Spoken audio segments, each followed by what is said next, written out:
ఒకరోజు వినాయకుడు తన మూషికవాహనంతో భూలోకానికి వచ్చాడు. ప్రజల బాధలు, భయాలు, దుఃఖాలు చూసి రాత్రి అడవిలో విశ్రాంతి తీసుకుందాం అనుకున్నాడు.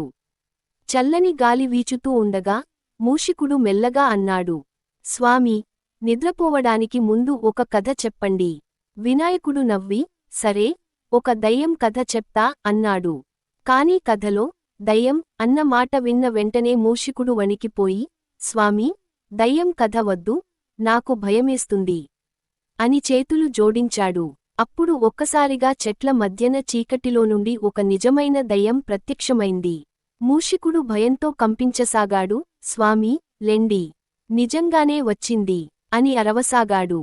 వినాయకుడు చిరునవ్వుతో అన్నాడు, భయపడవద్దు. ఇది నిజమా కాదా చూద్దాం. దయ్యం ఉంటే చెట్ల పళ్ళు కింద పడాలి అని అన్న వెంటనే పళ్ళు పటాపటా కింద పడ్డాయి. మూషికుడు కళ్ళుచెదిరి చూశాడు. వినాయకుడు ప్రశాంతంగా, ఇప్పుడు ఆ పళ్ళు తిరిగి చెట్టుకి అతుక్కోవాలి అని అన్నాడు. అద్భుతం! పళ్ళన్నీ తిరిగి చెట్టుకి అతుక్కున్నాయి.